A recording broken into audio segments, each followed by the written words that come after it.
Hi, welcome to another UK Gravel Collective video. Now, this could be the most controversial video that I've ever done because it's about bar taping.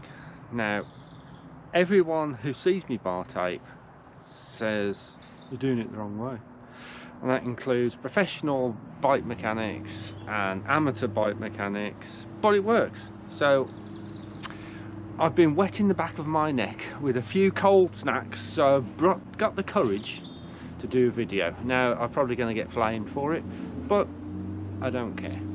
So here's my guide to taping some curly bars my way. Now, I've decided to do this outside rather than in the shed because the sun is out, and quite frankly I need the vitamin D. So here's the donor bike. It's a Singular Swift. It's set up single speed with sort of a monster drop configuration, and these are the drop bars. These are actually Redshift top shelf bars, which, if you're watching after the 3rd of April, these have been released to the general public. If you're watching before the 3rd of April, then there's been a horrendous mistake because you're not supposed to see them until then. Sorry for the noise because my neighbour is mowing the lawn, and there's a train going past.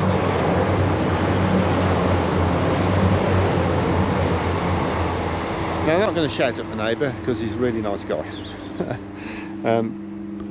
But I need to do this before the sun goes down.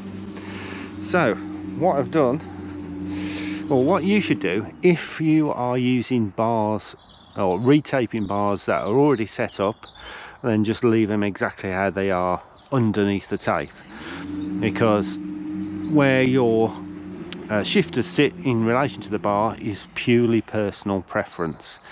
If you are setting up a bike from scratch and you've never used before, what I'd advise is setting up the shifters without any bar tape and go for a ride around the block, do a few miles, take an Allen key with you and just swap the shifters round to your preference, because what you don't want to be doing is taping the bars and then having to undo them again to move the shifter up or down. Yeah, that's a real ball ache. So go and have a few rides around the block, see how you feel with the shifter position, the bar height, everything really, before you commit to taping the bars, because at some point you're going to have to cut the tape and then commit to what you've done. Sorry, another train. So that's what I've done here. This has taken me a few hours because I've been riding up and down trying to get the position. I'm really finicky when it comes to position. So I've set these how I want them now, and just a bit of electrical tape to hold the hoses on this case. I mean, it's a single speed, so it doesn't have any shifter cables. Yours might have 2 cables either side if you're running a double at the front. This has 1 gear, so all it's got is brake hoses. But exactly the same way, just tape them to the bars. I usually do mine underneath because it's more comfortable. Your bars might have a channel for these to go into, which is great because you can hide them way more. Or your bars might have integrated cables, which are a complete nightmare. But anyway, that's another story. We're talking about bar taping now. So that's the initial setup, and there's nothing more to it. All there is now to do is actually get down and do some taping. Now, when you buy your bar tape, I've got some Redshift bar tape which goes with the bars. This is called really long bar tape. Any idea why? Yes, because it's really long. Because Redshift do this comfort system where you've got extra bits that are added to the top of the bar and the end of the bar, and you need a lot of tape to wrap around that. So most tapes, you'll get a reel of tape like this. You'll get a bar end plug. Sometimes they're screw-in ones, sometimes they're push-in ones. Sometimes they're side specific. What I'd recommend is not using a side specific one before. They've usually got a colour on one end or the other, so you have to wrap them in a specific way, left or right. It makes it more complicated. If you're doing it for the first time, just get a simple bar tape. Now again, bar tape comes in different densities, different thicknesses, and it's all about your personal preference. I particularly like a thinner bar tape. I don't really like a fat bar tape. And also, if you can, especially if you're doing it for the first time, get some with some stretch. You can get some with zero stretch. These are a lot harder to wrap. This one's got a lot of stretch, much easier. So again, if you're doing it for the first time, get some with some stretch. You might also get, these aren't from the Redshift box, are these. These are, in the industry they're called cheat strips, and they go around the back of the shifter where you're likely to have a gap when you wrap it. I'll show you that when I'm wrapping. As you become more proficient with wrapping bars, you don't need these, so I try not to use them. So let's do some bar wrapping. So a bit of prep you need a pair of scissors and some black electrical tape. What you want to do is make sure that the end is nicely cut. If it's been ripped off like this one has, because I was doing the bars with the hoses, take that off, make a nice straight cut, and what I do then is just stick it to the frame so it's ready for when you need it, and I'll show you how you need it soon. And then stick these in your pocket. Remember not to run with them. So on most of the tape you'll get a backing strip which you need to peel off. I usually do it as I go along. This Redshift tape has got the logo on one side, and you can see that, which would be quite nice to have showing on one side. So here's the controversial bit, I think, because I start this way round, so the tape is on the inside of the bar. Most other people I've seen start on the outside. I don't know why, I've always done it like this. So I start with the little sticky strip right on the edge of the bar, because you need to leave this flap to tuck in when you put the bar end in, so it'll stick. So you do one wrap which is almost completely round like that, and then you can start a slight angle and try and keep the same distance between each row. So I'm leaving the Redshift logo showing basically.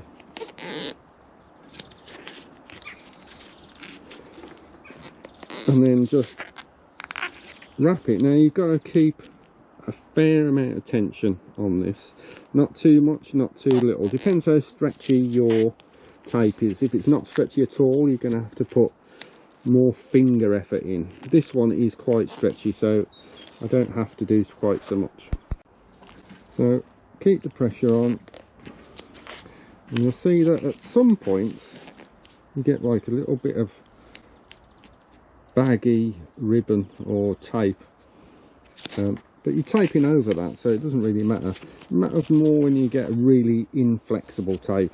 Then you have to do a bit of wobbling to get it to sit properly. Again, I like a thin tape, so I'm not doing this very thick. You could do these parts, wait for the train. You could do the gap between these smaller, and then that makes the tape thicker. It all depends on the thickness of the tape to start with. So end it round. The hood's rubber, you should have pulled up out of the way.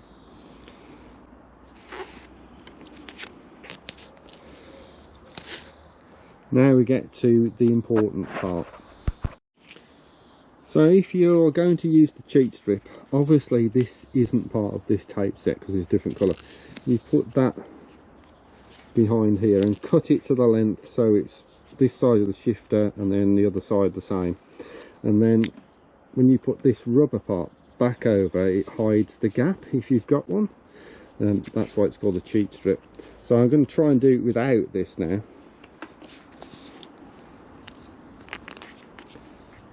So tape it round. It's always good to do this after you've had a beer. And then we come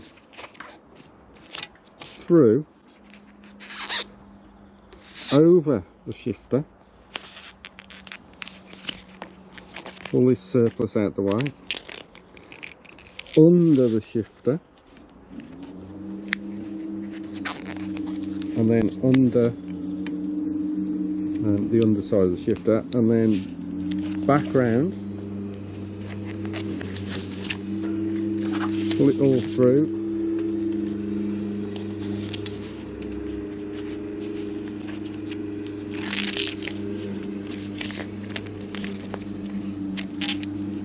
and then we'll start on the top part. Now you need to check, so you can pull this rubber part back and there you go, there's no gap. So I didn't need the cheat strip, but the cheat strip is going to fill that part in, but the rubber's completely over that, so no one's going to see it. I'm completely happy with that. So now I've moved to the front. I hope you can see this, but I'm still trying to keep the same gap between the logo. Obviously this is a lot easier if you're using tape that does not have a logo and it's just plain, but it always looks neater if you're keeping the same gap between each turn.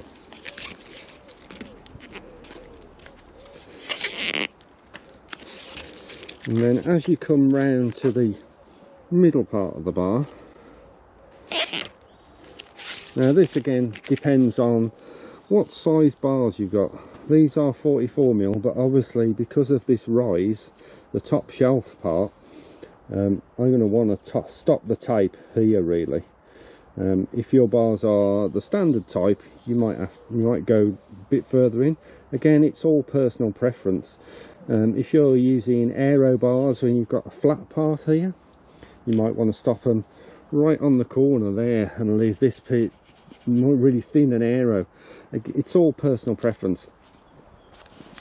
Check out other people's bar taping. So that's almost straight now. So sorry about train.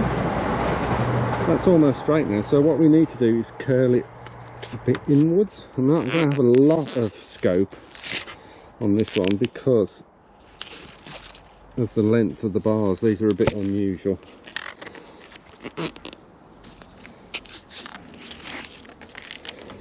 Right, so I'm at the point now where I've reached the end and I want to stop the bar tape there, so I need to cut it. This is the bit where you should check all the way down here to make sure there's no gaps behind the rubber, to make sure there's no gaps. Make sure you're happy with everything before you cut the tape, because once you cut that tape, obviously you can't extend it. You can make it shorter, but you can't extend it. So this is the important part. Make sure that you're happy with how it's taped. Now I'll show you how to cut it. So what we want is to finish with this straight, so we'll need to cut this at an angle. So this is why you've got your scissors. Now there isn't a lot of room on this, so I'm not going to need to leave a lot. So here goes. Cut it at an angle. And it seems weird to cut it at an angle, so you can get rid of that. You don't need that now. This, pull it round And then this is why your bar tape, electrical tape rather, is stuck to the frame handy, because you're going to need to stick this down now. Oops. So tap this round, that's fairly straight.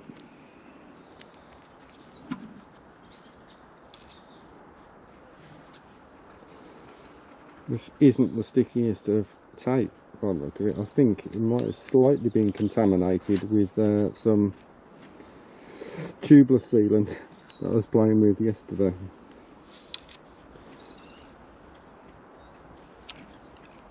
So you don't need a lot of this, and you do usually get a finishing strip with the bar tape, which I tend to never use. I'm going to wait for the train.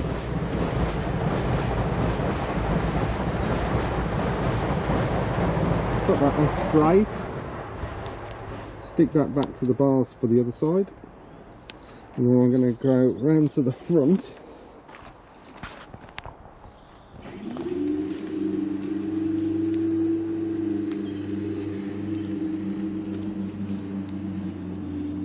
And there we are, that part's done. Obviously you can make that as neat as you want, but we've got a nice run all the way down, and all we need to do now is put the bar end in. Ooh, can anyone smell grass? Not that sort of grass, my neighbour's lawn. I might start sneezing in a minute. So it is fairly tight, but not super tight. You don't want to snap it, it's only plastic after all. And then that's it. No overhangs, nice bar tape. This is going to stop it unravelling from this end. The tape after the train will stop it unravelling from that end, and that's it. That's how I tape bars. Starting this side is the controversial bit, and because of that, this is the controversial bit. So the issue I had when I worked in bike shops is when I had to remove bar tape to do some maintenance, and the customer wanted the bar tape back on, it really freaked with my mind that someone else had done this part the other way around, and it took a bit of getting used to. But anyway, I'm sure I'll get flamed by bike mechanics and other people for the way I bar tape or tape bars, but that's it. Just a short video, because I did ask when I did the little video from the shed if anyone wanted to see a bar taping video, and that's it. And I hope that it's helped you tape your own bars, because it really is simple. It just takes some practice. What you can do is not take the sticky strip off and have a practice beforehand, because everything's going to come back off, and then when you're confident of how you do it, take the sticky strip off and go for it. So I hope this has been useful to you if you're about to either retape your own bars or tape a new set of bars to a new bike. I hope it's not been too controversial. I'll probably get flamed for it by bike mechanics and other people because I do it in some sort of weird way. But if you'd like to see more videos of me doing things in a weird way, then please subscribe. I think 87% of the people who watch the videos aren't subscribers, which is great. But if you could take the time to just press the subscribe button, it doesn't cost you anything. It would be great for the channel, because it might end up where I can buy in more products to review, so you don't have to lay out your hard-earned cash to find out that whatever it is doesn't live up to the hype, and it doesn't suit the ordinary rider, which I like to think I am. So please subscribe, please like, please comment, tell me if you tape your own bars. Do you do it my way? Have you had any disasters? Let me know down in the comments, and hopefully I'll see you on the next video. Thanks for watching.